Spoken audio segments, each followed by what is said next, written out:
Donc je vais répéter.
Bonsoir à tous. Donc, désolé, on a eu un petit souci technique pour le direct. Donc, je vais juste répéter. Monsieur Adi a commencé, donc on va redire ce que je disais. Donc voilà, je disais que on a repris les émissions sur Prisma après la correction de certains bugs techniques. Donc, on a le plaisir de reprendre ces émissions en recevant aujourd'hui un éminent professeur pour parler sur une thématique bien précise, c'est ce qui concerne les relations extérieures de l'Algérie et surtout dans son espace géopolitique proche, donc nord-africain et méditerranéen. Donc, dans Prisma, on essaie à chaque fois d'avoir comme ça soit des débats politiques qui concernent l'actualité pour confronter les avis des personnes ou traiter une question bien précise sur les questions économiques, politiques ou géopolitiques. Donc voilà, ça rentre dans ce cadre. Donc aujourd'hui, on a le plaisir de recevoir M. Abdi, qui nous a préparé un sujet euh, enfin, qui est lié à l'actualité internationale et qui est très important. Comme il le disait, on en parle très peu de ces sujets qui sont liés à la géopolitique et des affaires étrangères. Donc, le débat va se dérouler sur la question, il va nous faire un exposé sur la question libyenne. Donc, la première partie va faire l'exposé sur la situation. Après, on revient sur la deuxième partie pour qu'il réponde à vos questions et il se fera plaisir d'échanger avec vous. Donc voilà, je laisse Monsieur Addi. Voilà, désolé pour le petit agrément technique. Voilà, ça arrive, c'est les alliés du direct, comme on dit. Voilà, merci Monsieur Addi. Merci, Wahab, merci de l'invitation. Et j'ai proposé de parler donc de la politique étrangère de l'Algérie à l'épreuve de la crise libyenne. Et je trouve que, en tant que citoyen, les questions internationales qui concernent directement l'Algérie, les questions de géopolitique régionale, ne sont pas suffisamment débattues dans les médias publics en y associant des chefs de parti, des universitaires, des citoyens. Bien sûr, tous les Algériens n'ont pas la même opinion sur ces questions, mais on peut dire qu'ils peuvent être posés à la lumière de l'intérêt du pays. Et sur cette base-là, on pourrait dégager un consensus que traduirait la politique étrangère officielle du pays. Il me semble que la politique étrangère est l'apanage des appareils d'État et que les Algériens n'ont pas de mots à dire là-dessus. Je ne crois même pas qu'il y a à l'Assemblée nationale algérienne une commission qui s'appelle la Commission des affaires étrangères. Je ne suis pas sûr. En tout cas, si elle existe, je n'ai jamais entendu parler d'une commission des affaires étrangères à l'Assemblée nationale. C'est-à-dire que même les députés, et on sait que ce ne sont pas des députés qui représentent la population, mais même là, formellement, même les députés désignés par le régime ne traitent pas de façon souveraine de la politique étrangère du pays. Donc, il faut en parler, c'est très important, parce que la région est dans une situation assez volatile et ça peut avoir des conséquences néfastes sur le pays.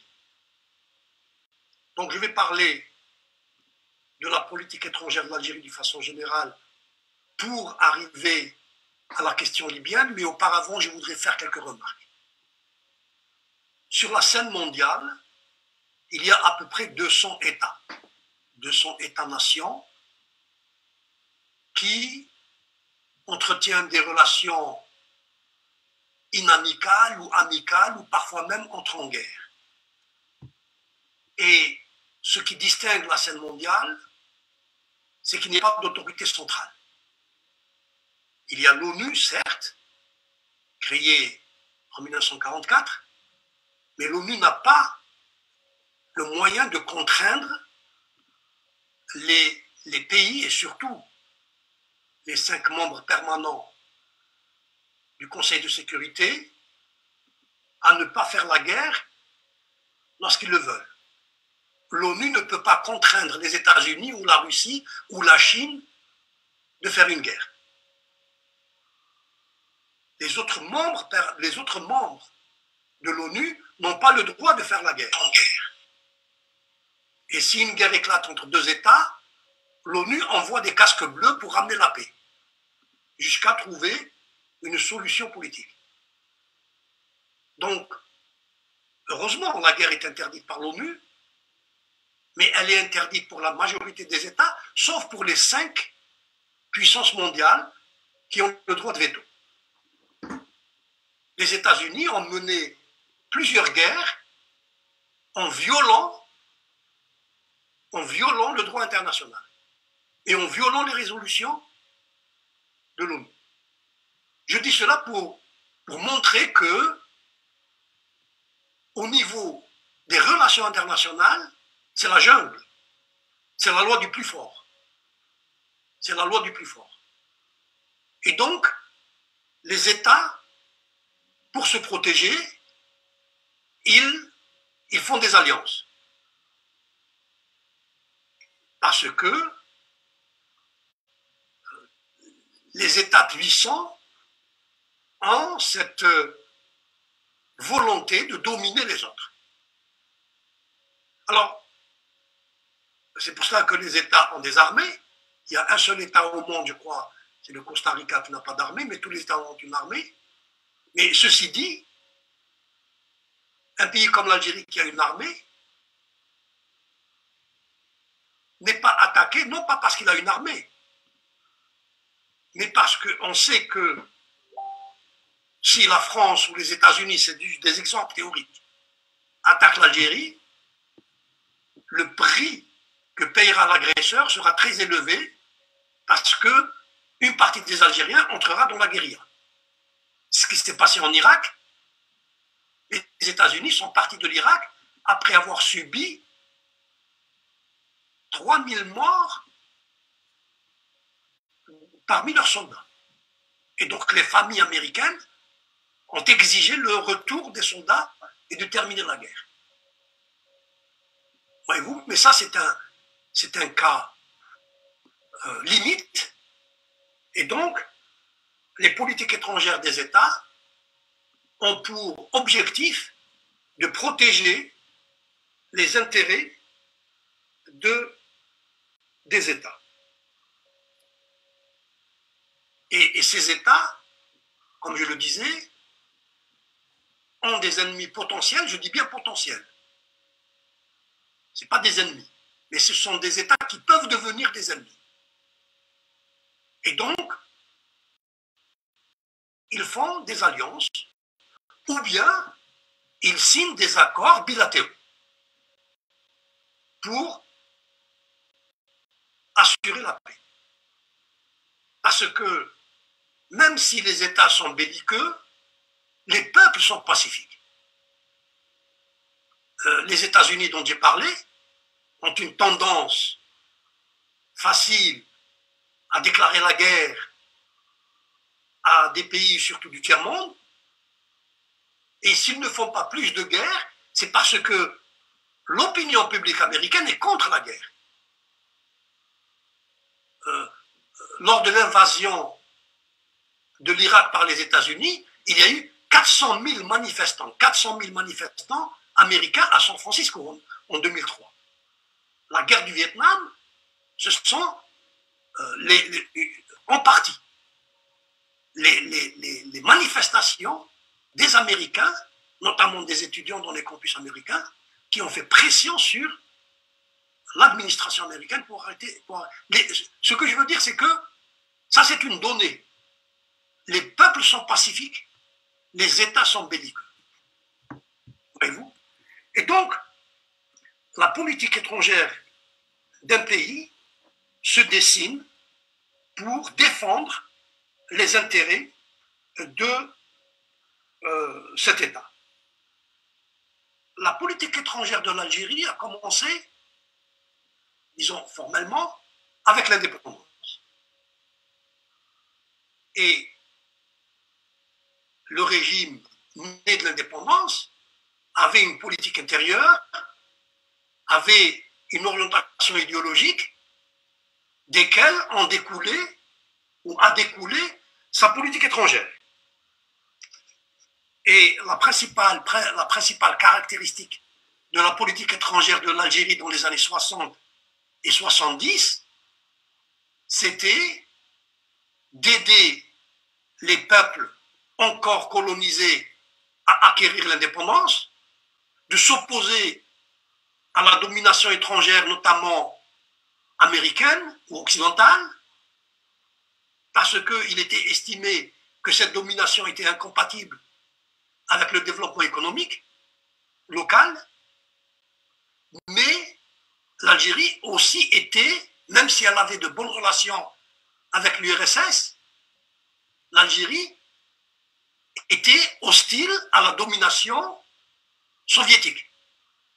Même si l'Algérie avait de bonnes relations avec l'URSS, l'Algérie n'a jamais permis à l'URSS d'avoir une base militaire en Algérie.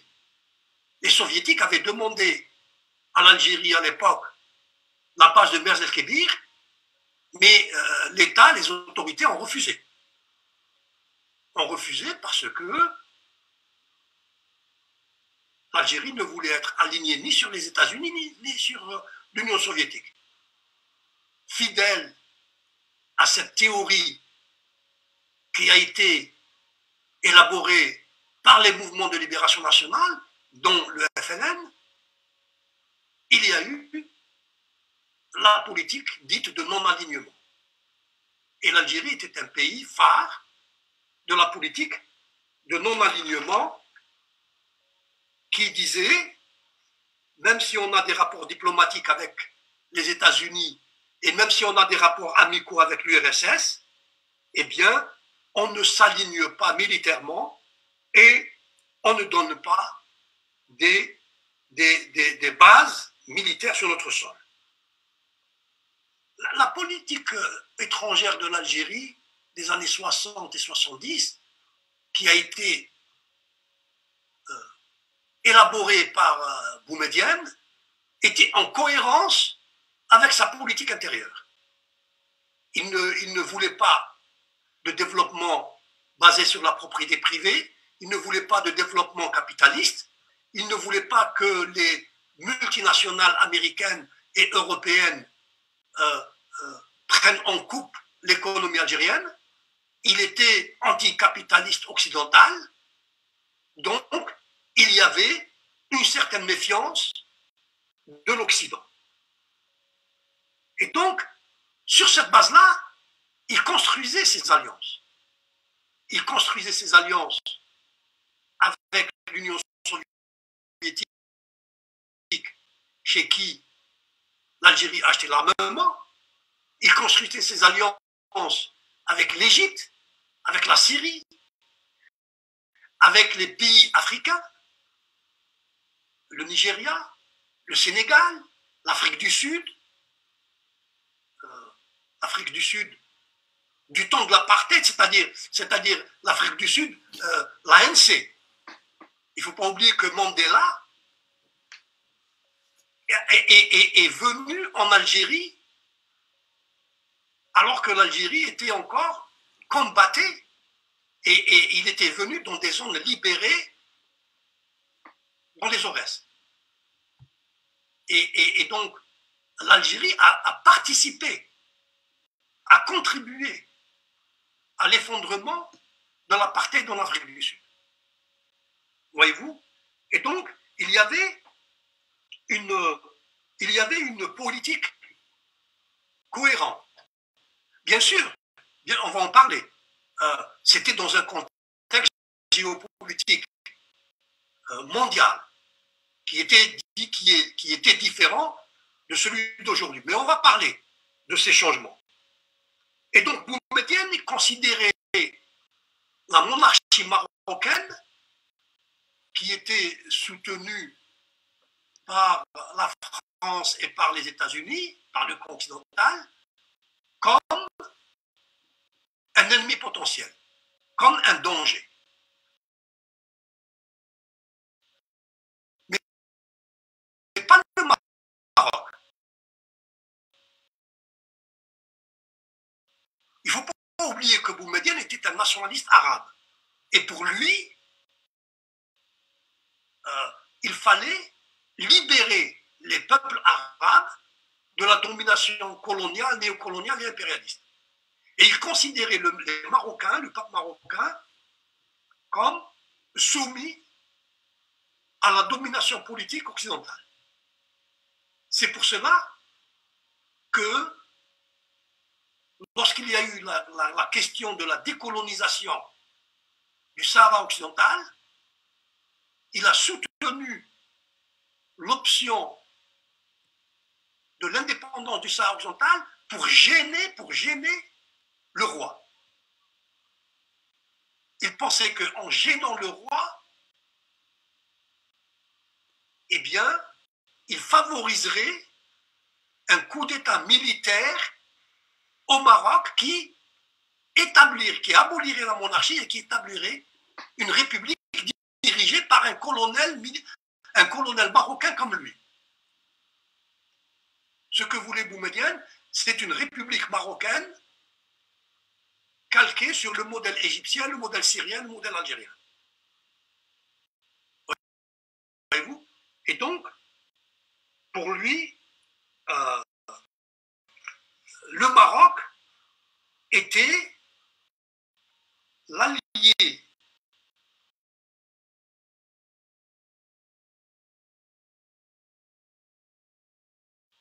de l'Occident et il constituait un danger pour le régime algérien. Alors, ce qu'on appelle le monde arabe,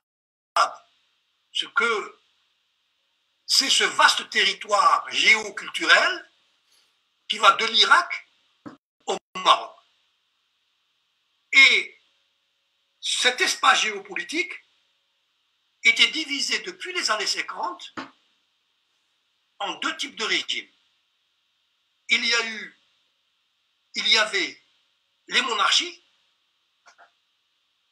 l'Irak avant 58 c'était une monarchie, le Yémen, la Libye, le Maroc, la Jordanie, l'Arabie Saoudite. Et il y avait des républiques.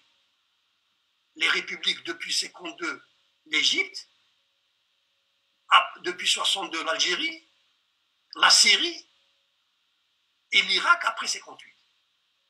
Et le Yémen après 62. Et donc il y avait une rivalité entre les monarchies et les républiques. À l'exception de la Tunisie, les républiques étaient dirigées par des militaires qui considéraient qu'ils avaient une mission historique, développer le pays, battre l'impérialisme occidental, libérer la Palestine, etc. etc. C'était le programme de Boumedienne, de Nasser, de Assad, etc. Et il considérait les monarchies comme des régimes qui trahissent la nation arabe. Du temps de Nasser, la radio du Caire appelait les soldats jordaniens, saoudiens, libyens, marocains à renverser les monarchies. Et donc, on peut voir ce conflit algéro-marocain comme un conflit entre une république et une monarchie. Ce n'est pas un conflit entre des peuples. Voyez-vous? Et donc, durant les années 50 et 60, le discours des régimes, le discours arabe des régimes républicains était populaire, y compris dans les monarchies. Et les monarchies se sentaient évidemment menacées. Il ne faut pas oublier que c'est ce discours qui a poussé, le discours de la voix du Caire, Sawt al-Arab, la radio du Caire, Sawt al-Arab, qui a poussé les militaires irakiens à renverser en 58 la monarchie irakienne. Il y allait avoir un renversement de la monarchie jordanienne. Elle n'a été sauvée que par les parachutistes anglais en 58. En 62, c'est la monarchie au Yémen qui est renversée. En 71, ou plutôt 70, 69, la Libye. Et donc, il y avait une hostilité entre les républiques et les monarchies. La défaite militaire de 1967 va atténuer cette tension. Elle va diminuer le conflit entre les républiques et les monarchies. Pourquoi? Parce que Nasser et aussi Assad en Syrie, ou les généraux qui étaient avant lui, Assad il a pris le pouvoir en 70, ils avaient besoin de l'appui financier des monarchies. Et donc, lors d'une réunion à Khartoum, en 68, les républiques se sont engagées à arrêter les hostilités vis-à-vis des monarchies.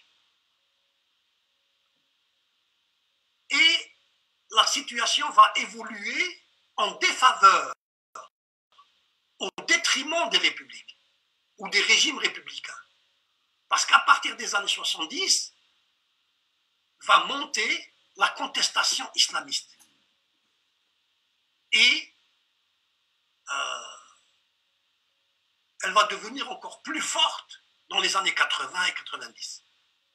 Et là, ces régimes républicains, ils modifient leur politique étrangère pour se consacrer à ce qui les menaçait le plus, les islamistes.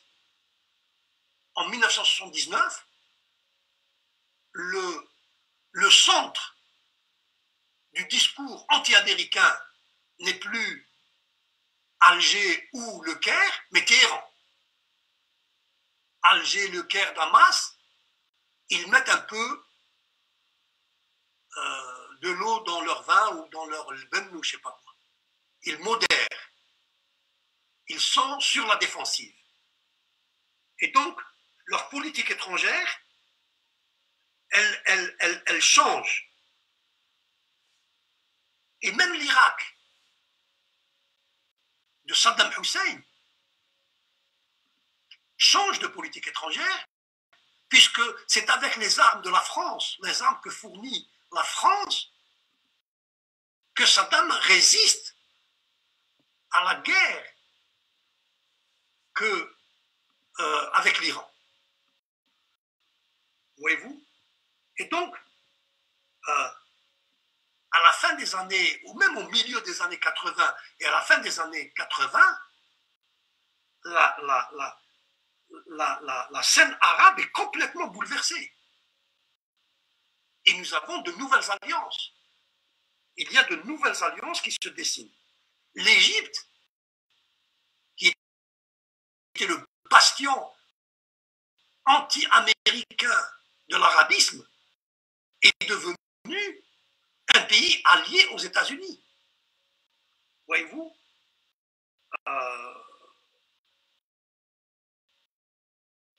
quant à l'Algérie, sous la présidence Chadli, la politique algérienne se fait toute petite. Elle ne veut pas se faire remarquer. Surtout que, avec la chute des prix de pétrole, l'Algérie n'a plus les moyens de faire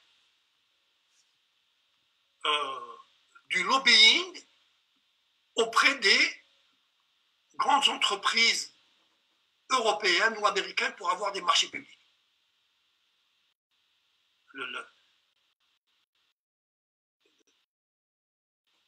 Au contraire, à partir de 84-85, l'Algérie commence à frapper aux portes du FMI, et donc le FMI vous prête l'argent si vous n'attaquez pas verbalement les Américains.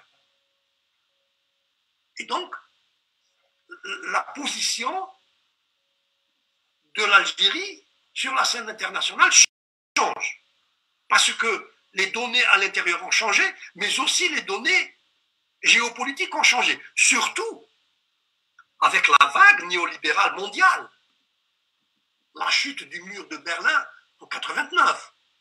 L'effondrement de l'Union soviétique en 1991. Et donc tout cela, ça a encore plus affaibli diplomatiquement l'Algérie par rapport à sa politique des années 60 et 70. Voyez-vous? Mais ce qui l'a affaibli le plus, c'est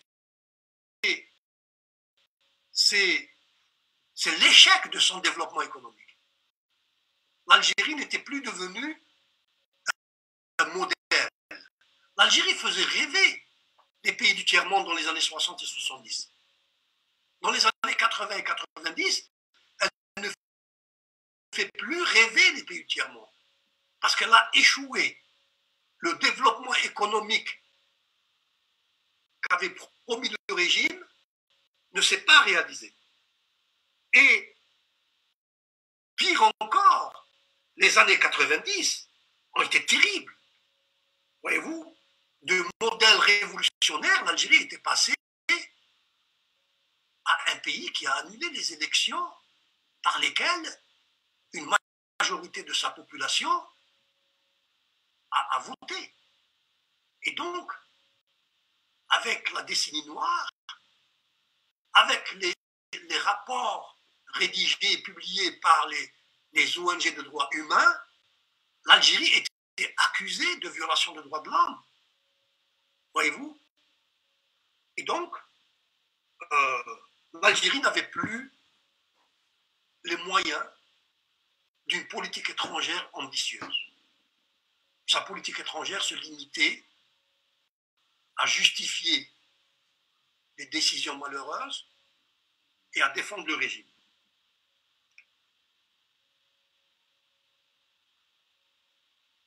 Alors, en 1999, les généraux ayant pris conscience de cette situation, ou voulant remédier cette situation, ont fait appel à Bouteflika, l'ont désigné comme président, en pensant que puisqu'il a été le ministre des Affaires étrangères de l'époque brillante de la politique étrangère de l'Algérie, en tant que président, il allait faire revenir l'Algérie sur la scène internationale. Mais c'était un faux calcul parce que, premièrement, la géopolitique mondiale avait changé entre-temps. On n'était plus dans le monde bipolaire États-Unis, URSS. on n'était plus dans l'élan progressiste des peuples du tiers-monde. À partir des années 80, c'est la contre-révolution mondiale qui triomphe. C'est le Reagan, Thatcher, voyez-vous. Et donc, nous sommes dans un autre contexte géopolitique. La deuxième raison pour laquelle ce calcul était faux, c'est que la politique étrangère de l'Algérie des années 60 et 70, ce n'était pas Bouteflika qui l'a tracée, c'était Boumedienne. Bouteflika n'était qu'un exécutant.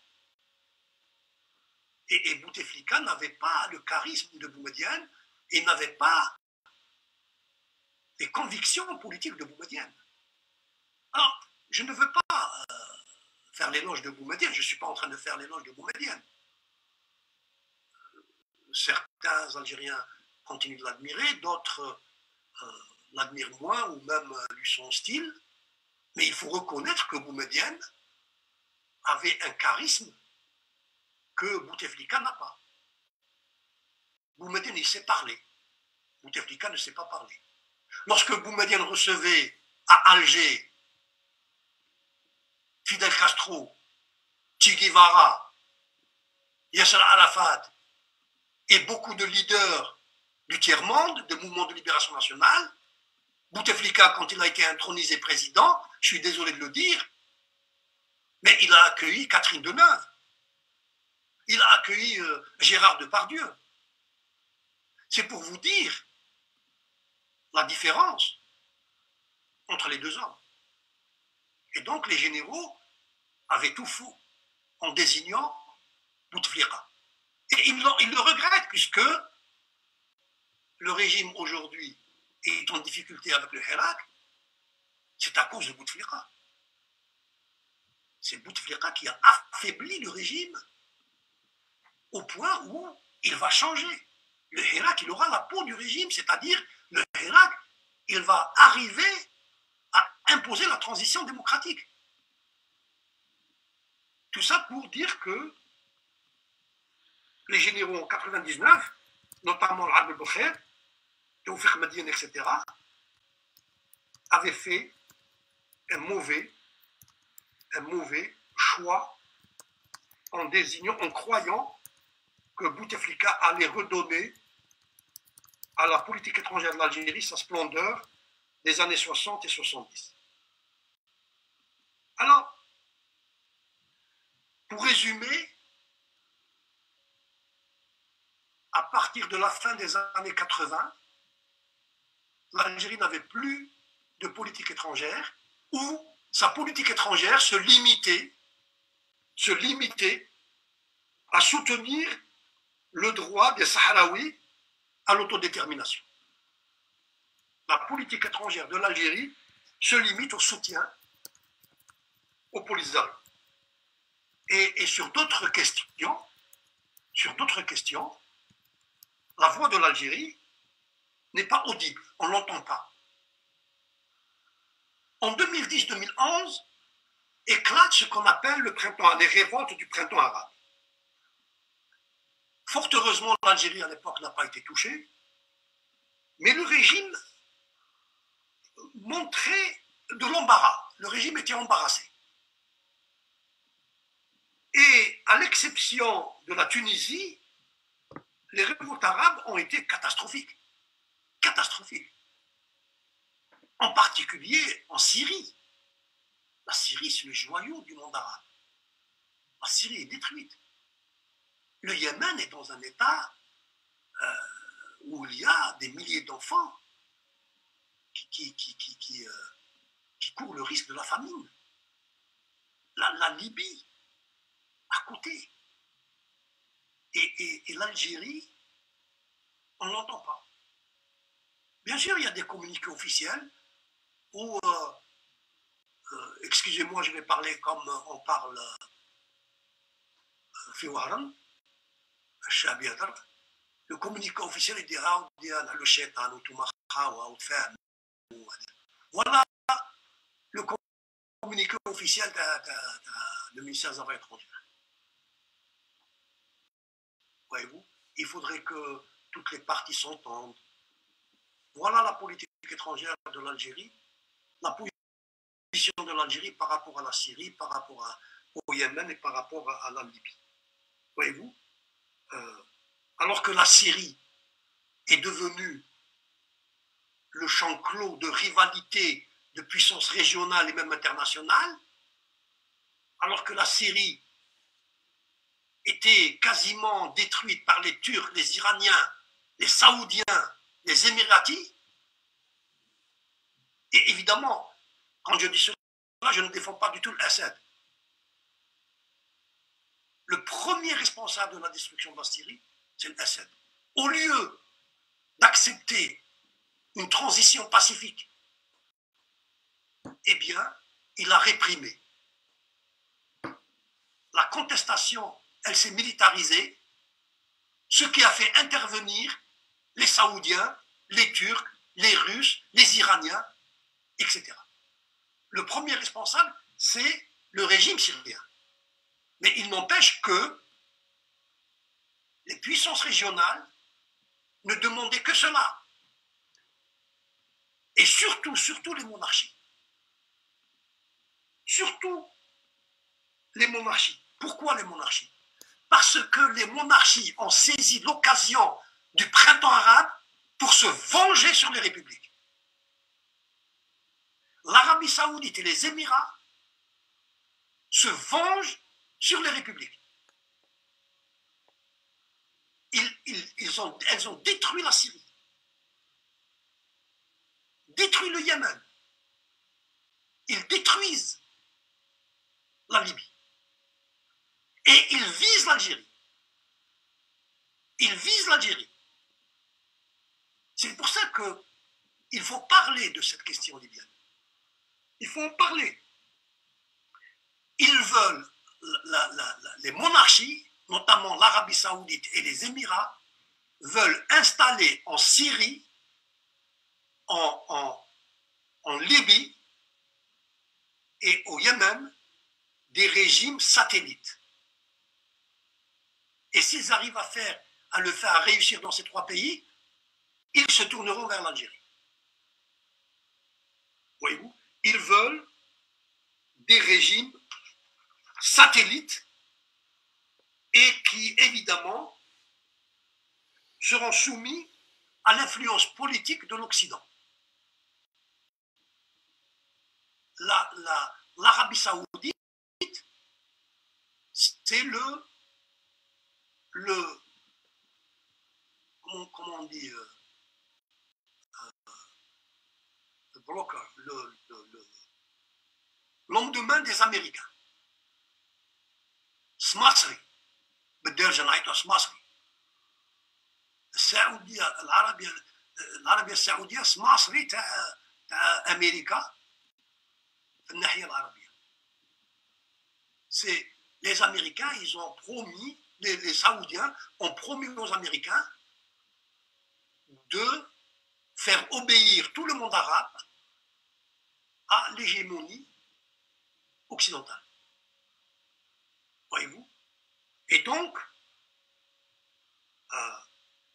en Libye, ils font tout pour installer leur poulain Haftar.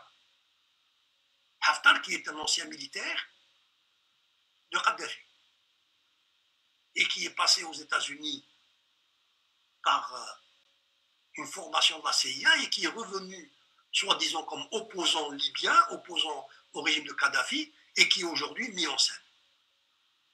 Et donc, c'est pour avoir des bases militaires et pour mettre la main sur les richesses pétrolières de la Libye. Mais aussi pour menacer l'Algérie. Nous avons des milliers de kilomètres de frontières avec la Libye et la présence des Émirats et de l'Arabie saoudite en Libye est un danger mortel pour l'Algérie. C'est un danger mortel. Alors,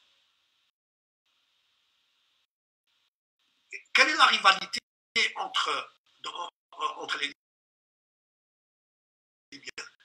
Il y a le gouvernement de Tripoli et il y a le pouvoir de Benghazi de Haftar. Ce qu'on appelle le GAN, le gouvernement d'Alliance nationale, il est reconnu par la communauté internationale et il est reconnu par l'ONU.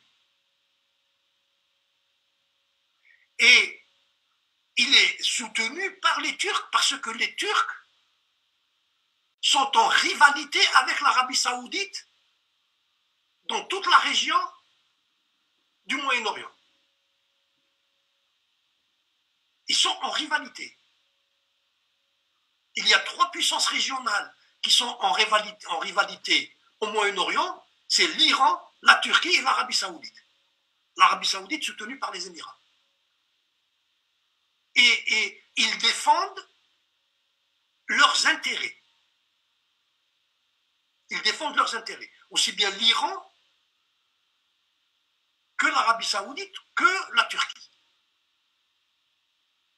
Voyez-vous? Et donc, la Turquie ne veut pas que l'Arabie saoudite s'installe ou un régime qui lui est favorable en Libye. Parce que la Libye est un pays riche en pétrole et donc un marché économique important pour les entreprises turques et la Turquie ne veut pas être expulsée du marché libyen. Voyez-vous? Et donc, il y a des rivalités et des conflits. Et la France, et je ne comprends pas pourquoi la France a fait cela, parce que ça ne correspond pas à la position de l'Union européenne, ça ne correspond pas à la position de l'ONU, a soutenu Haftar. Alors, bien sûr, aujourd'hui, le président Macron, il dit non, non, je n'ai jamais soutenu Haftar. Il se démarque. La France se démarque de Haftar. Et les Russes sont intervenus, mais les Russes, ils interviennent pour de l'argent.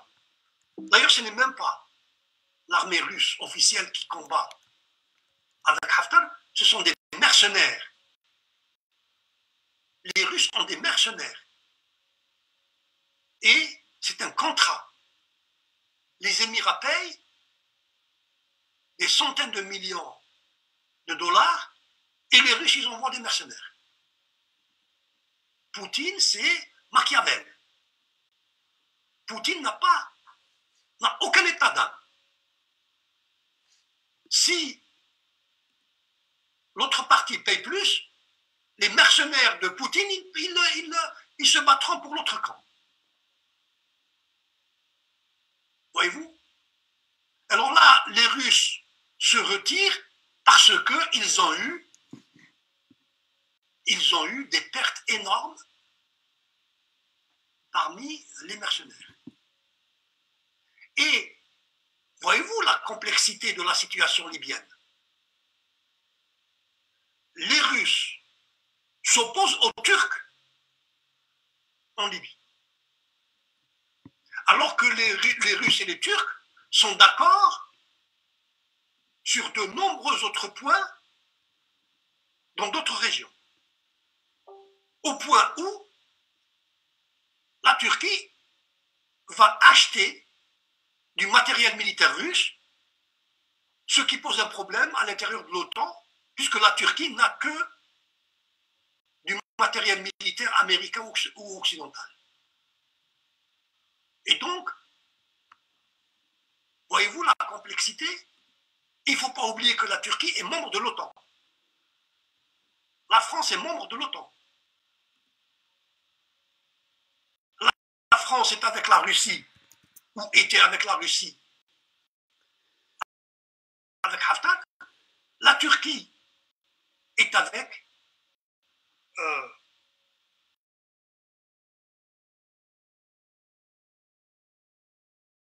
le gouvernement de Tripoli. Alors, dans cette situation dangereuse pour l'Algérie, moi je trouve que l'Algérie est absente. Monsieur Hadi? Oui. Donc peut-être on va rajouter peut-être 10 minutes, après on va ouvrir les questions, parce que j'ai beaucoup de D'accord, questions alors qui je vais arrivent. aller plus vite. Je vais aller plus vite. Voilà, ça marche, parfait. Alors, l'Algérie est menacée par ce qui se passe en Libye. Et c'est pour ça que, personnellement, je regrette que l'Algérie n'a pas tapé du poing sur la table. Parce que si l'Algérie avait tapé du poing sur la table, la France n'aurait pas soutenu Haftar et la Russie n'aurait pas soutenu Haftar. Pourquoi la France? Parce que l'Algérie a les moyens de mobiliser une partie de l'opinion publique française pour dénoncer le soutien à Haftar. Et l'Algérie a les moyens de dissuader la Russie parce que nous sommes un gros acheteur de matériel militaire russe. Si l'Algérie avait fait passer le message à Poutine en lui disant que, en soutenant Haftar, c'est une agression indirecte contre l'Algérie, il aurait réfléchi, il se serait retiré. Il préférerait l'amitié avec l'Algérie.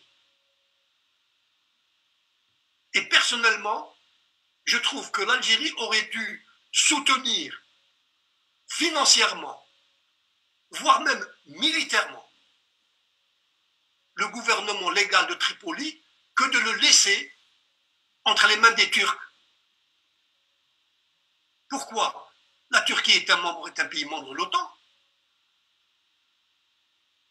C'est possible que la Turquie va demander une base militaire à la Libye si le gouvernement de Tripoli arrive à unifier le territoire.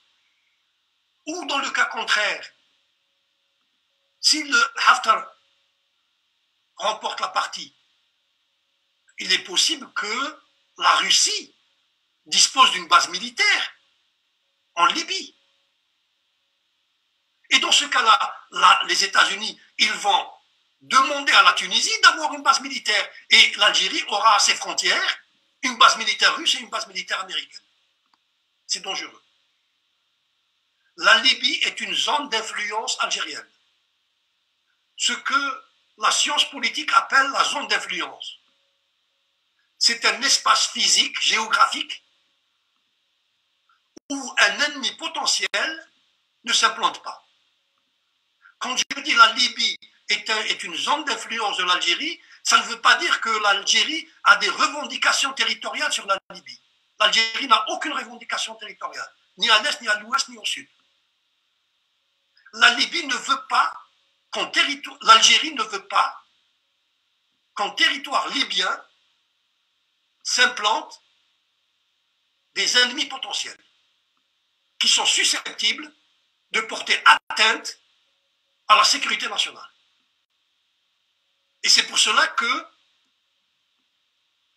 qu'il faut protéger notre zone d'influence, que ce soit en Libye ou que ce soit au sud, au Mali. Voyez-vous?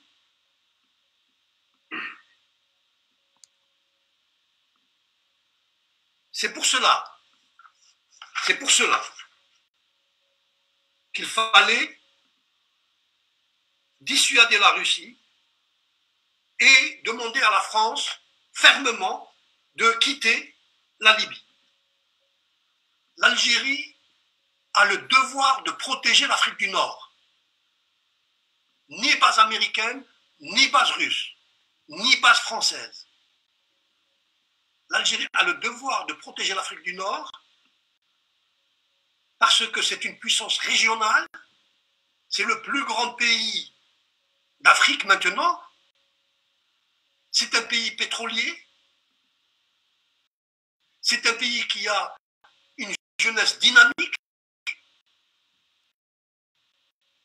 Et donc,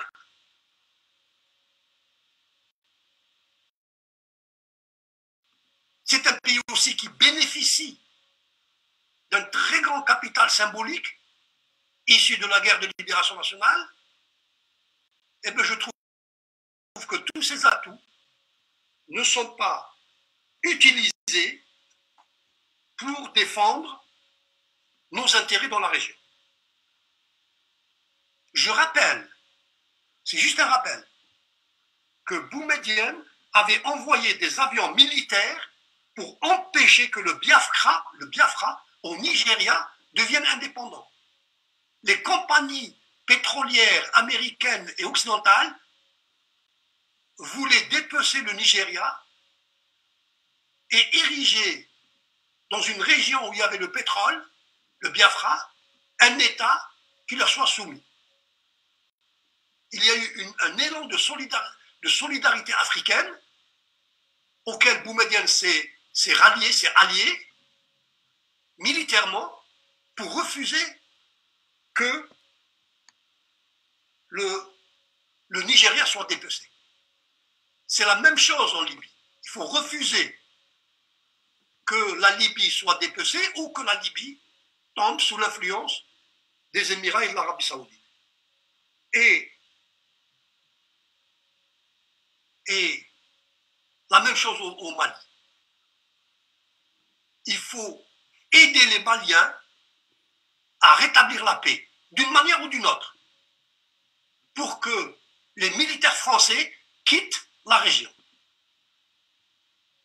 Voyez-vous, je ne vois pas dans la presse algérienne ou dans les déclarations du ministre des Affaires étrangères s'exprimer ce souci ou ces lignes.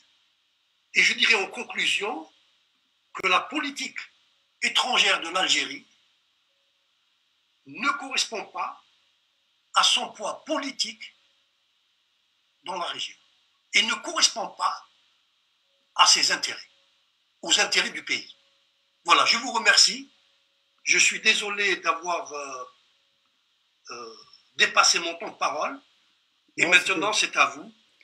J'essaierai de répondre aux questions que vous voulez bien me poser, si je peux y répondre. Oui, bien sûr. Merci. Donc, merci beaucoup, M. Hadi. Donc, l'intérêt de cet échange que vous avez déjà au début mis le cadre par rapport à l'historique des choix de la politique étrangère algérienne.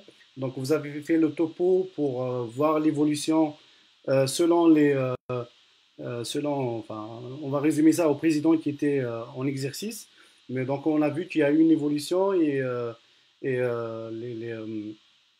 les évolutions récentes aussi en lien avec le passé. Donc la question que je voulais poser, c'est que peut-être une question toute simple, pourquoi l'Algérie n'a pas pris position ni pour le gouvernement d'Alliance nationale, ni pour Haftar d'une manière franche, comme l'a fait l'Égypte par exemple, qui a annoncé si les troupes de Ghan allaient avancer vers l'Est, elle aurait, Sisi a dit clairement qu'il allait défendre Tripoli. Donc pourquoi l'Algérie est restée neutre jusqu'à maintenant et n'a pas pris position ni l'un ni pour l'autre? Alors, je pense que la position de l'Égypte dépend de l'aide financière.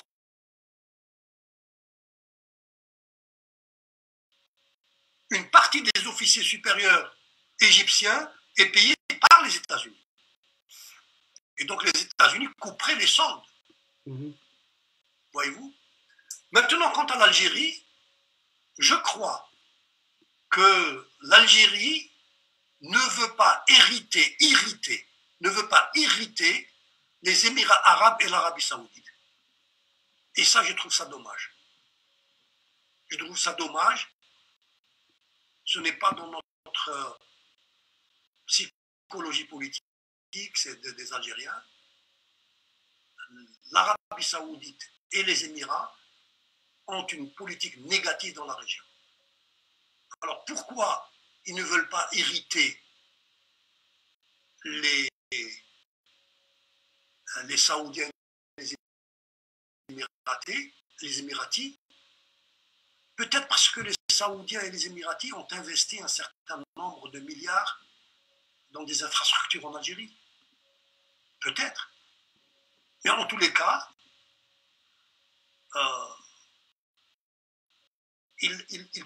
l'Algérie pratique la politique de l'autruche. Voilà ce que j'ai à dire sur cette question. Donc une autre question, c'est pas vraiment lié à qui a été posée par Akram Khawief. Donc il dit que en fait c'est pas vraiment lié à la relation algéro-libyenne, mais c'est plus à la situation interne en Libye. Et il dit la composition tribale, est-ce qu'il est relevante ou pas par rapport au conflit entre l'Est et l'Ouest en Libye? Est-ce que parce qu'on sait bien que Kadhafi a construit un système très particulier dans ce qu'on appelle les régimes politiques où il reposait beaucoup sur les tribus. Donc, est-ce qu'il y a eu une évolution ou pas depuis que Kadhafi a été déchu? Et c'est quoi l'impact par rapport au conflit entre Haftar et le GAN? Il me semble que Akram, il connaît mieux le dossier libyen que moi, parce qu'il le suit. Oui. Et moi, je lis ce qu'écrit Akram. Donc peut-être je vais juste dire qu'on aura une émission avec Akram le vendredi sur le même sujet. Oui, c'est un très bon connaisseur de la géopolitique locale. Voilà. Et donc, non, la première remarque que je ferai, c'est que contrairement à l'Égypte, contrairement à l'Algérie, Kadhafi n'a pas laissé un État ou un appareil d'État.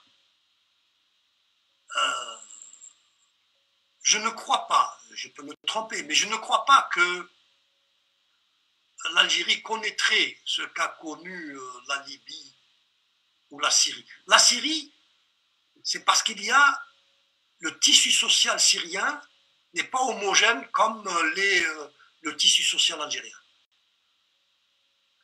Et donc,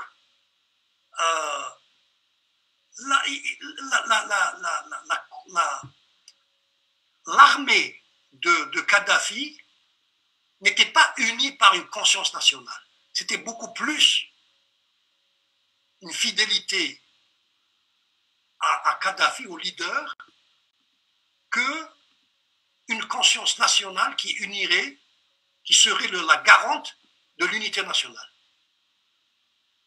Je crois que le fait tribal, le facteur tribal existe, mais il ne faut pas le surfaire. Les tribus entrent en jeu lorsque le pouvoir central s'affaiblit. Et la question à poser est pourquoi le pouvoir central s'est affaibli. Je crois que même si on ne doit pas éliminer totalement le facteur tribal, le facteur extérieur a joué un plus grand rôle dans le désordre libyen que le facteur intérieur. C'est l'intervention des Émirats, de l'Arabie saoudite, de la Russie, de la France et de l'autre côté de la Turquie qui ajoute à... Parce que s'il n'y avait pas ces interventions extérieures, les différents courants en opposition en Libye seraient arrivés à un compromis sur la base d'un rapport de force. Et il me semble que le rapport de force local est supérieur à l'ouest qu'à l'est. Mais ce rapport de force est faussé par les Saoudiens, par les Russes et par les Émiratis. Enfin, c'est mon point de vue. Très bien. C'est mon point de vue. Je ne sais pas si Akram serait d'accord ou pas, mais en tout cas, c'est mon point de vue. Donc peut-être on aura l'occasion, parce qu'on a échangé avant l'émission, donc on va faire une émission sur le même sujet, donc on aura à croiser les points de vue. Et Ah ben, je pourquoi, vais suivre l'émission voilà, donc, et pourquoi pas faire une émission avec vous deux pour croiser les regards et Non, voilà, ce lui, serait, il est plus géopolitique. voilà, c'est ça. C'est pour Moi, ça je que suis j'ai, beaucoup plus dans la science politique. exactement, voilà, Donc, lui, il a plus d'informations que moi. exactement. En fait, c'est pour ça que je voulais faire croiser, enfin, j'ai séparé les deux émissions pour avoir voilà, des regards croisés parce que c'est pas la même vision et c'est pas la même analyse. Comme vous dites bien C'est que pas la même Akram, approche théorique, oui, tout à fait. Akram, il est plus spécialisé sur les questions sécuritaires. Donc, C'est ça, c'est voilà. ça. Donc, Non, non, c'est un bon spécialiste, Akram. parfait. Donc, une autre question que là, je vais mettre sur écran, il est revenu sur à peu près ce que vous disiez tout à l'heure, hein. Il y a Aïcha qui dit l'Algérie doit-elle continuer à jouer un rôle médiateur uniquement? Donc, voilà, on a vu les déclarations de Tebboune récemment par rapport sur la question. Donc, l'Algérie, est-ce qu'elle va continuer à jouer ce rôle neutre par rapport à la doctrine de la politique étrangère algérienne de non-ingérence depuis l'indépendance, même si concrètement sur le terrain, et on a vu que l'Algérie a peut-être a dépassé un peu ce principe.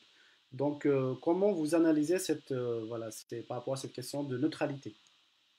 Non, j'ai développé, si vous voulez, mon point de vue en disant que la non-ingérence est bien sûr, c'est un principe auquel il faut rester attaché, la neutralité aussi, mais lorsque le danger est à votre porte, vous ne pouvez pas être neutre.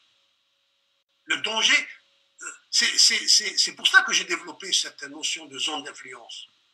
La zone d'influence, dans la zone d'influence algérienne, il y a un ennemi potentiel qui veut s'implanter. C'est comme si vous avez un ennemi à vous qui vous en veut et qui loue l'appartement voisin. Soit vous déménagez, soit vous l'empêchez. Parce qu'il va vous agresser. Et donc là, il n'y a pas de neutralité ou de non-ingérence.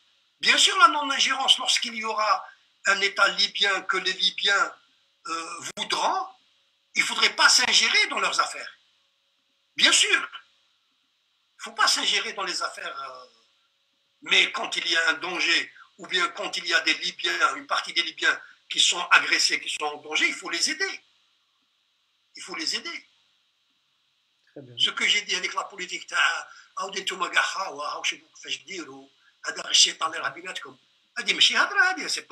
pas de la politique étrangère, ça. C'est pas de la politique étrangère. La politique étrangère, c'est affirmer des principes et appuyer la légalité internationale et le droit international. Or, le droit international et la légalité internationale est du côté du gouvernement de Tripoli. Très bien. Et l'Algérie n'a aucun poids. Elle n'a aucun poids. Vous vous rendez compte? L'Algérie a plus, c'est même pas l'Algérie, c'est le secrétaire général de l'ONU qui a proposé l'Amamra comme médiateur pour succéder à Hassan Salamé. Eh bien, Haftar a refusé. Haftar a refusé. Voyez-vous, lui, il n'est pas neutre, lui. Lui, il ne reconnaît pas l'intérêt de l'Algérie, c'est-à-dire de sa stabilité, etc. etc. Donc, bien sûr, il faut être neutre, bien sûr, il ne faut pas s'ingérer dans les affaires intérieures des pays voisins, mais lorsque les pays voisins sont en difficulté, il faut les aider. Très bien. Donc j'ai une autre question de Jouba Misaoud qui dit en arabe يبدو أن من حوار تبون مؤخرا الموقف في الجزائر يذهب في اتجاه فرنسي هل هذا صحيح؟ Donc est-ce que عاود شغل يبدو من حوار تبون مؤخرا أن موقف الجزائر يذهب في اتجاه فرنسي. Donc l'Algérie rejoint la position française. Est-ce que c'est vrai? Donc il pose juste la question. Après la deuxième partie de la question, il dit هل على الجزائر الانخراط خيارات في إحدى التيارات التي تتجدد الوضع أم أنها تستطيع فعلا بناء طريق ثالث مبني على توافق داخلي. Donc, vous avez déjà répondu à la deuxième partie en partie. Donc, est-ce que vraiment l'Algérie suit la position française ou pas? Et après la deuxième partie, est-ce que l'Algérie peut initier une troisième voie? Voilà, c'est ça la question de Jouban Missaoud. Là, comme l'Algérie n'avait pas de position officielle, je veux dire, de position pour l'une ou l'autre partie, de position officielle pour l'une ou l'autre partie, on ne peut pas dire que l'Algérie était sur la position de la France, puisque la France soutenait Haftar. L'Algérie n'a pas soutenu Haftar. Mais l'Algérie n'a pas soutenu le gouvernement de Tripoli non plus. Et donc, fort heureusement, la France a changé de position. Mais ce n'est pas sous l'influence de l'Algérie. La France a compris que Haftar n'est pas... Parce que le calcul qu'a fait la France en soutenant Haftar, Haftar est un militaire. Il va établir un régime autoritaire. Et ce régime autoritaire va empêcher par la force l'immigration vers l'Europe.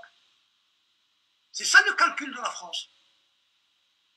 Ce n'est pas un calcul qui prend en compte la volonté des Libyens d'avoir un état de droit ou d'avoir un état démocratique. Voyez-vous? Et donc, Macron a vu que cette position n'est pas tenable, il a changé de position. Mais l'Algérie ne s'est jamais alignée sur la position française, ni sur la question libyenne. L'Algérie n'a pas de position, donc elle ne peut pas s'aligner sur une position ou sur une autre. L'Algérie, c'est juste des déclarations verbales, des vœux pieux, comme je le disais, et donc l'Algérie n'a pas pris position, il n'a pas aidé le gouvernement de Tripoli, malheureusement. Donc, quant à la deuxième, je crois avoir répondu à la deuxième question. La deuxième question, c'était, vous avez déjà répondu pourquoi l'Algérie n'a pas soutenu ni l'un ni l'autre des partis qui sont en conflit, mais est-ce qu'elle peut être une troisième voie? Donc l'Algérie peut proposer une troisième voie de soit réconcilier les deux parties ou avoir une autre solution qui peut sortir la Libye de la crise. Ben, je ne vois pas quelle serait la troisième voie. Prenons le cas de la guerre d'Algérie. Quelle serait la troisième voie? Soit la France coloniale, soit le FLN. Il n'y a pas de troisième voie. Voyez-vous? Et s'il y a une troisième voie, c'est aux Libyens. Si les Libyens, s'il y a un courant politique assez fort qui rejette Haftar et qui rejette le gouvernement de Tripoli, ok. C'est un problème terham. La troisième voie s'impose. Mais ce n'est pas à l'Algérie de suggérer une troisième voie. L'idéal, évidemment, c'est que les deux parties trouvent un terrain d'entente et ils s'entendent. Mais ils ne s'entendent pas, ils se font la guerre. Il y a des milliers de morts. Donc, il faut prendre position en fonction des intérêts de l'Algérie. Et l'intérêt de l'Algérie, il ne faut pas qu'il y ait un gouvernement à Tripoli qui dépend de la Turquie ou de la Russie ou des Saoudiens. Et donc, de mon point de vue, il faut soutenir le GAN. Voyez-vous? Maintenant, il y a une autre donnée. Oui. Si l'Algérie était un pays démocratique, et nous ne sommes pas un pays démocratique, mais ce sera bientôt un pays démocratique. Si c'était un pays démocratique, eh bien, des syndicalistes algériens, des militants ou des leaders de partis politiques algériens représentatifs, à titre non officiel, iraient rencontrer la société civile à Benghazi et à Tripoli et essayer de trouver un moyen, mais pas l'État officiel. Voyez-vous? Ouais. Et donc, c'est aux partis politiques algériens aux militants algériens de suggérer une solution pour la Libye et que le gouvernement algérien exprimerait d'une manière ou d'une autre. Voyez-vous? Très bien. Mais ce n'est pas au gouvernement algérien d'aller susciter une troisième force. Ça, Et d'ailleurs, la même chose pour le Sahara occidental. Il faut que ce problème du Sahara occidental cesse. Il faut trouver une solution. Il faut trouver une solution.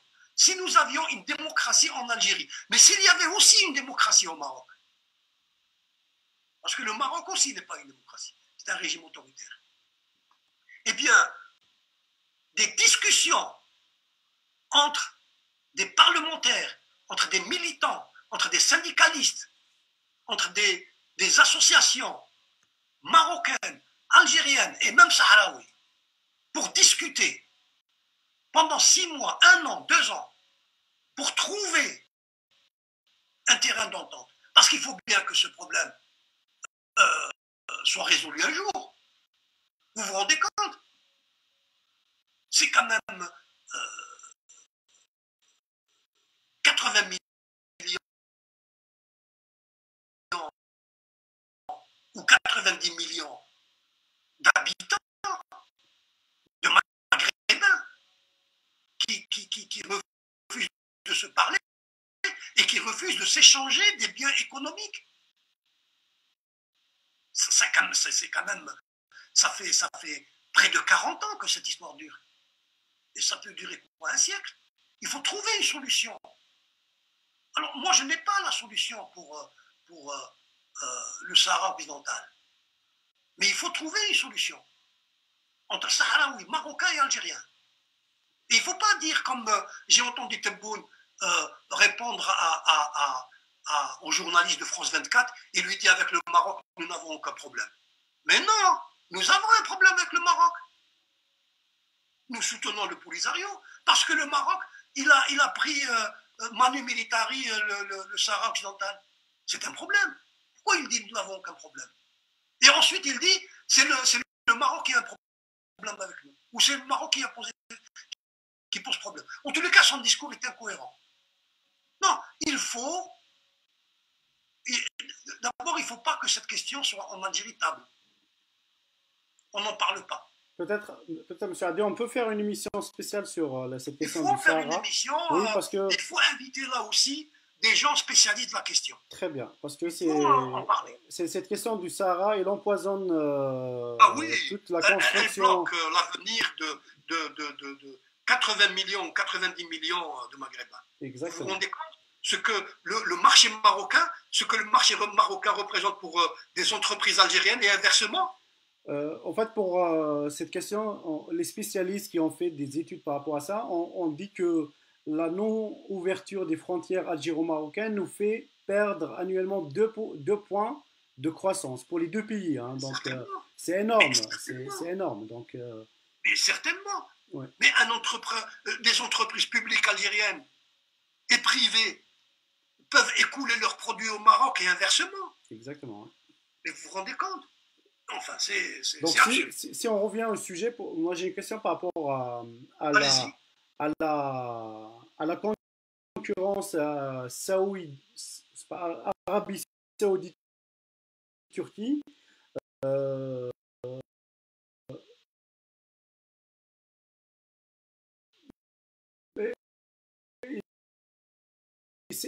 Est-ce qu'il n'y a pas un fond idéologique derrière? Parce qu'on sait bien que les Saoudiens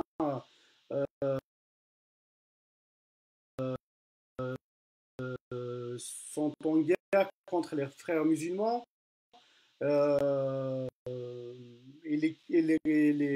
les Turcs font tout pour donner un nouveau souffle aux frères musulmans pour affaiblir l'Égypte et pour aussi avoir une certaine influence dans le bassin méditerranéen et au-delà, pourquoi pas.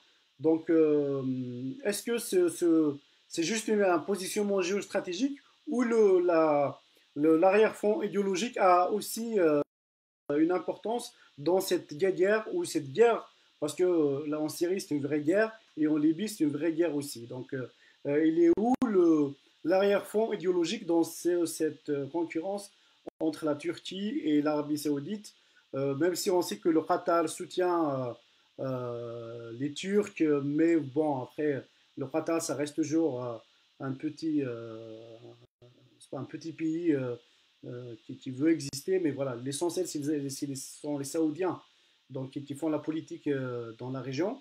Donc voilà, la question, c'est par rapport à cet arrière-fond idéologique. Alors, il y a un arrière-fond idéologique. Il y a un arrière-fond idéologique, mais il n'est pas aussi profond que la rivalité entre l'Iran et l'Arabie saoudite. Ok. Il ne faut pas oublier que la majorité des Turcs, c'est des sunnites et la majorité des Saoudiens, c'est des sunnites. Même s'il y a 17% de chiites en Arabie saoudite. Mais la monarchie se réclame du sunnisme. Je crois que le vrai problème, c'est que la Turquie, c'est un pays relativement développé par rapport à la région. Il ne faut pas oublier que la Turquie, je crois qu'elle est le 6e ou 7e économie européenne. Et donc la Turquie veut avoir le leadership dans la région, le leadership économique dans la région. Et ce leadership lui est disputé par l'Arabie saoudite. Voyez-vous? Pas par l'Égypte. Non, l'Égypte vit de mendicité internationale. L'Égypte ne peut Parce que pas. les Égyptiens, c'est 100 millions d'habitants, les Saoudiens, c'est un peu plus de 30 millions, donc ouais, c'est la force démographique. Répétez, Pardon? répétez ce que vous venez de Vous dire. disiez, les Égyptiens, ils ont dépassé les 100 millions d'habitants, alors que les Saoudiens sont un peu plus que 30 millions d'habitants, donc Oui, c'est aussi un ils sont facteur. 100 millions d'habitants, mais ils n'ont pas une économie. Ils sont obligés de demander aux Américains, aux Saoudiens, pour équilibrer Ok. leur balance et pour importer le riz, et les céréales, etc. etc. C'est c'est une puissance démographique, mais ce n'est pas une puissance financière ou économique.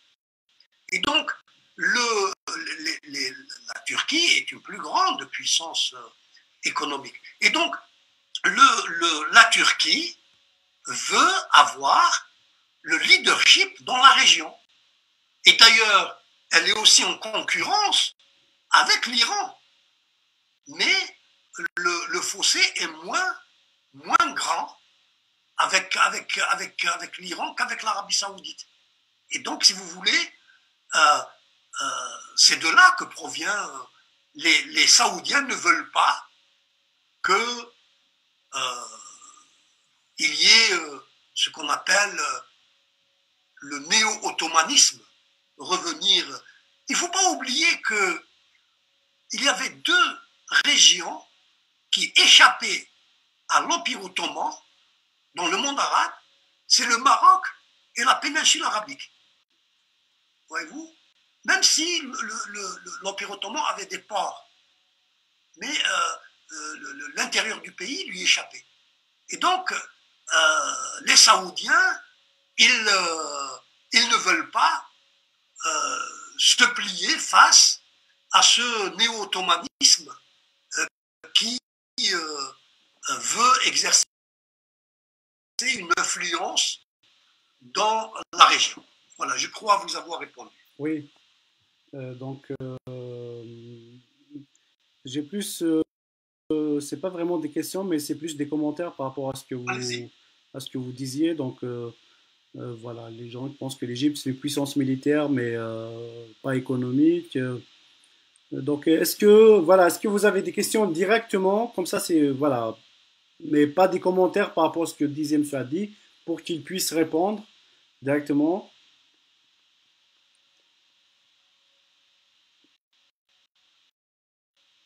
Ben, peut-être en attendant que les gens posent deux, trois questions avant de conclure. La question que j'aurais voulu vous poser, c'est que euh, au-delà au-delà de la Libye, Vous pensez que l'Algérie a beaucoup perdu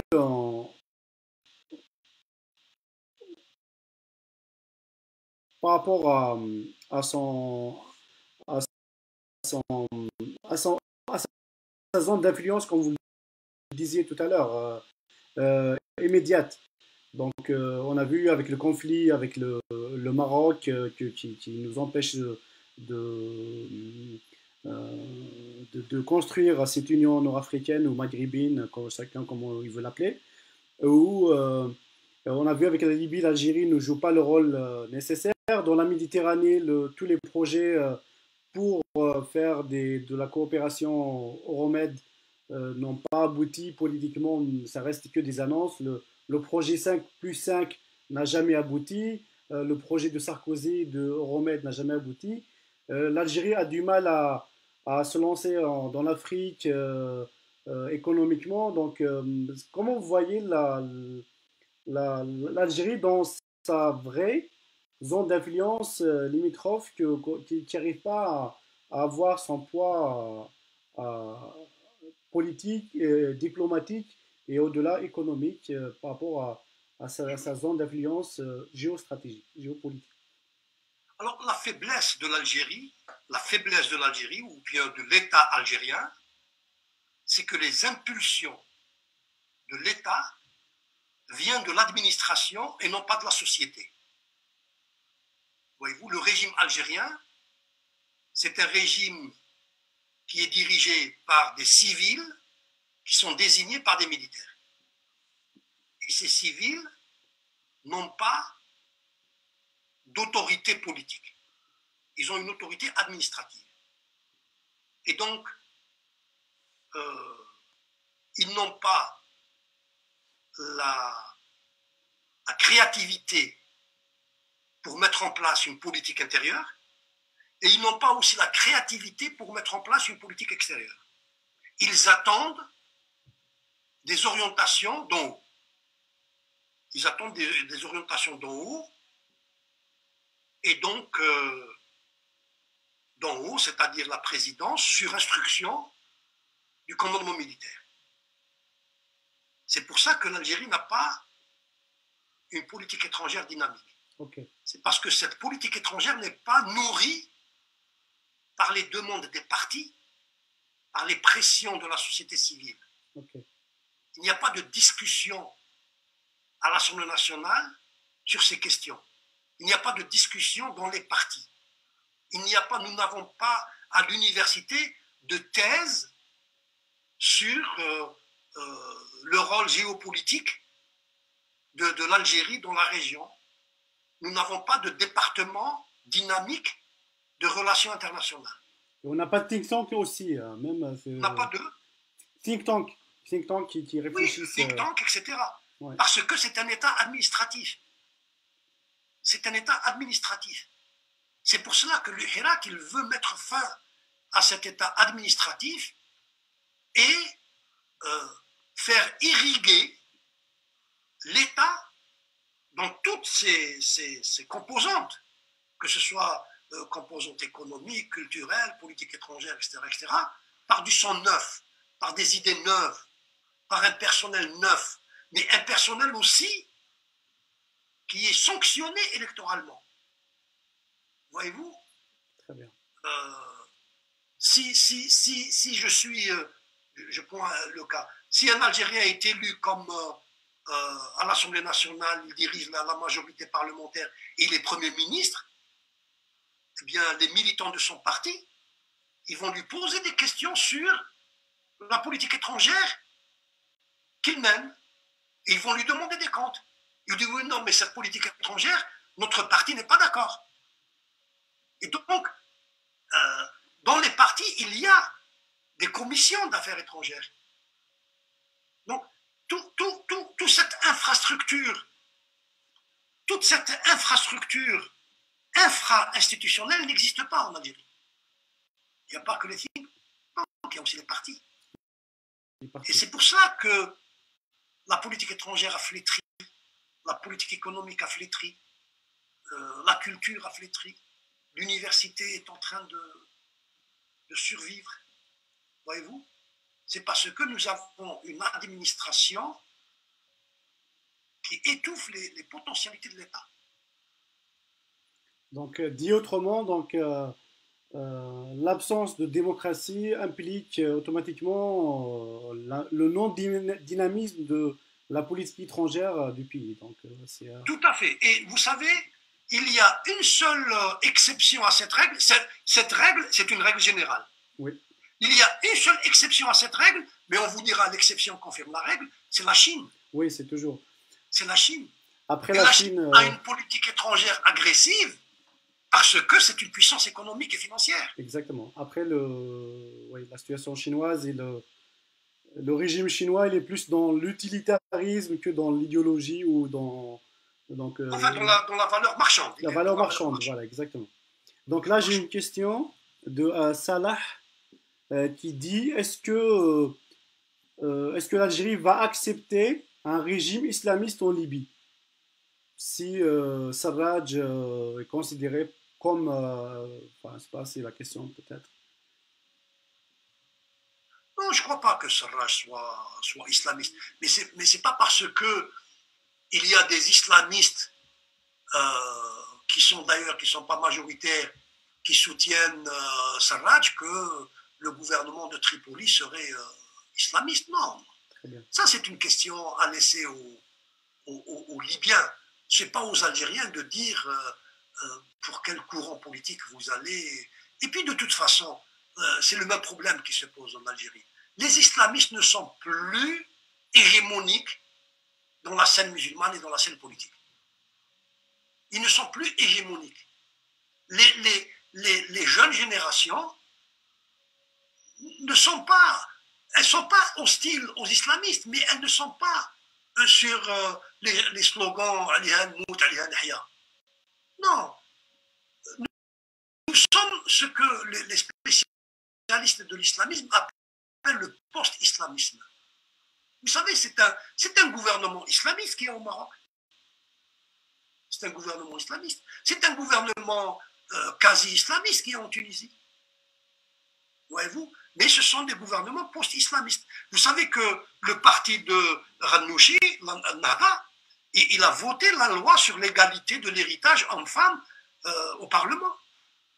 Donc, les choses évoluent, les islamistes sont obligés de s'adapter, et en tous les cas, ils ne représentent plus un courant important dans le champ politique dans aucun pays musulman. Donc peut-être on va faire une émission surtout par rapport à votre dernière publication qui traite un peu ce sujet, donc pour approfondir un peu cette question. Donc c'est parce que vous avez fait un travail remarquable sur le sujet, donc on peut revenir sur ça pour en débattre un peu plus, d'une manière un peu plus précise. Peut-être juste une ou deuxième question avant de vous laisser. Donc il y a Mohamed Kamal qui dit que le Conseil de Tobrouk a voté en majorité en 2014 la nomination de général Haftar, qui a presque tous les soutiens des tribus libyennes, alors que l'ONU a soutenu le gouvernement d'union nationale de Sarraj. Donc c'est quoi votre commentaire à ça? Le Conseil de Tobrouk, on ne sait pas aussi dans quelles conditions il a voté ce soutien. Peut-être qu'il y avait des pressions. Je peux aussi vous dire que les Algériens ont voté pour le président Tebboune et il est... non, ce sont des situations volatiles, ce sont des situations fluctuantes. Ce qu'il faut, c'est que les interventions étrangères cessent et que les Libyens s'entendent sur un gouvernement à Tripoli qui soit représentatif de toutes les tendances et de tous les courants politiques. Mais je ne crois pas que Haftar a une légitimité dans l'Est libyen, dans la Cyrénaïque. Je ne le crois pas. C'est une légitimité des armes. Ce n'est pas... on n'a qu'à revenir. La seule légitimité, la seule source de légitimité, c'est les élections. Eh bien, on n'a qu'à créer les conditions pour qu'il y ait des élections. Mais moi, je ne crois pas que euh, la légitimité provienne des tribus. La légitimité provient des électeurs. Très bien, très bien. Donc, il y a une autre question, peut-être c'est, est-ce que Jalal Ben Saadidine qui dit, grosso modo, est-ce qu'il y a une nouvelle idéologie néo-ottomanisme, donc par rapport à cet activisme d'Erdogan et de la volonté turque de peser dans la région, est-ce qu'on peut qualifier ça d'une nouvelle idéologie néo-ottomaniste pour voilà, redonner un peu la gloire de l'Empire ottoman dans la région? Alors, c'est une bonne question. Sincèrement, moi, je n'aime pas l'expression néo-ottomanisme. C'est une, c'est une expression forgée par la presse occidentale. Mais voilà comment je vois les choses. Jusqu'à la fin du XXe siècle, la Turquie se considérait, la Turquie se désintéressait du monde arabe et du monde musulman. Ce n'était pas son affaire. D'ailleurs, et les Algériens ne l'oublieront jamais, la Turquie fait partie de l'OTAN et donc a fait partie de l'OTAN lorsque il y avait la guerre de libération en Algérie et nous savons que l'OTAN a aidé l'armée française à combattre la LN. Et ça, nous ne l'oublierons jamais. Et même si nous avons de bonnes relations avec la Turquie, de temps en temps, nous leur rappellerons que la Turquie n'a pas aidé l'Algérie dans son combat pour la libération. Alors, elle a même voté contre l'indépendance, non? Pardon?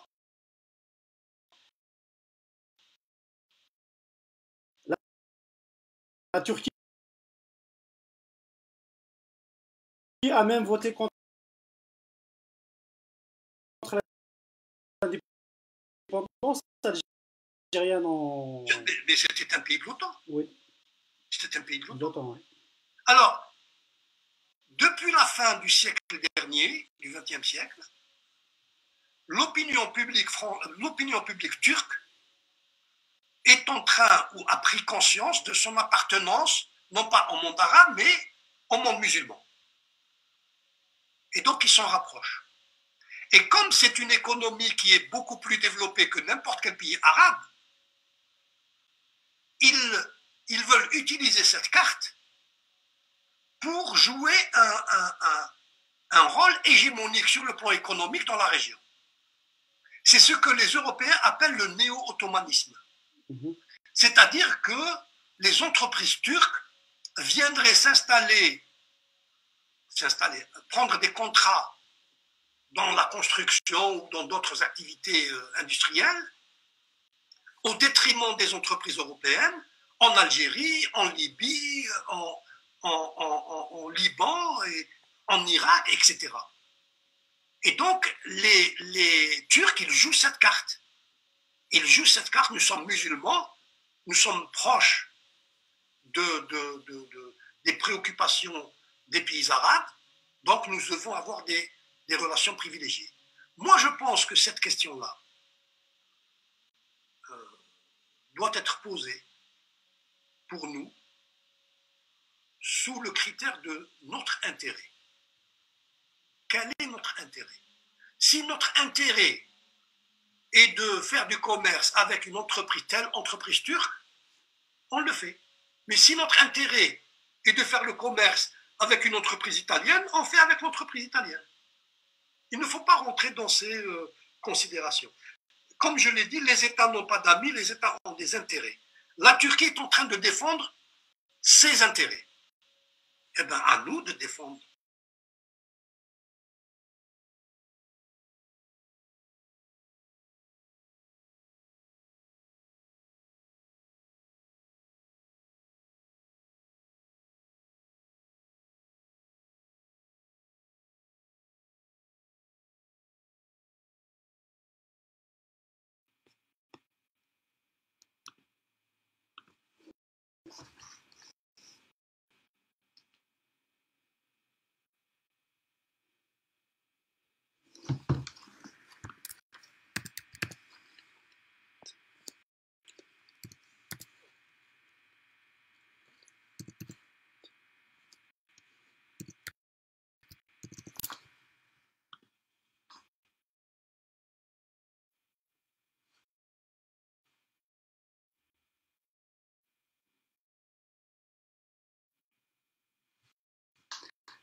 Allô?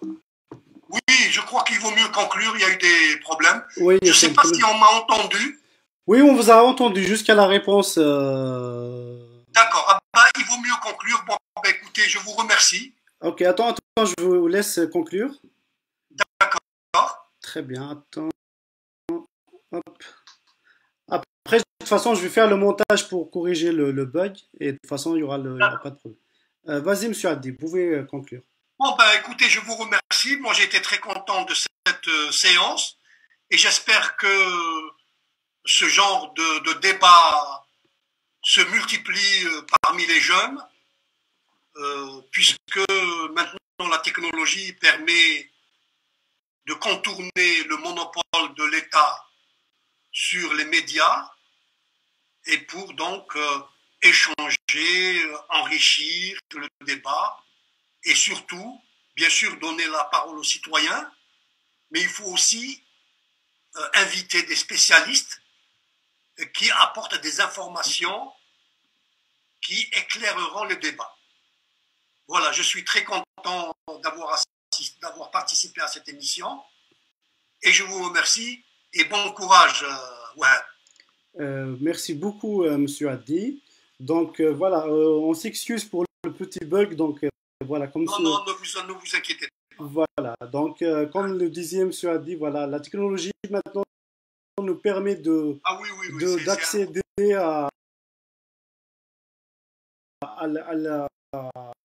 voilà, aux médias et de partager l'information. Il faut en profiter.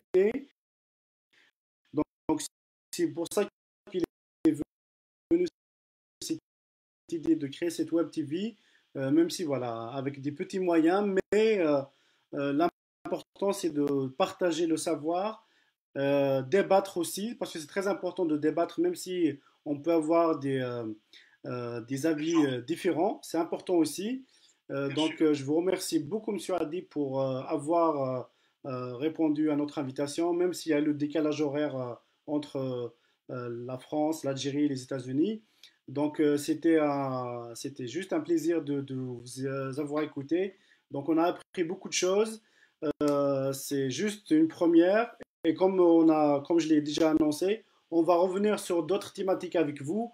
Et vu que vous avez travaillé sur beaucoup de sujets, pas que la question géopolitique ou des affaires étrangères, donc peut-être on va revenir sur cette question qui est d'actualité les derniers jours, sur cette mutation de l'islamisme politique et sa réalité sociopolitique dans les pays musulmans. Donc peut-être ça peut être un sujet de débat et aussi la question du Sahara, comme vous l'avez dit tout à l'heure, et d'autres propositions que vous pouvez nous faire.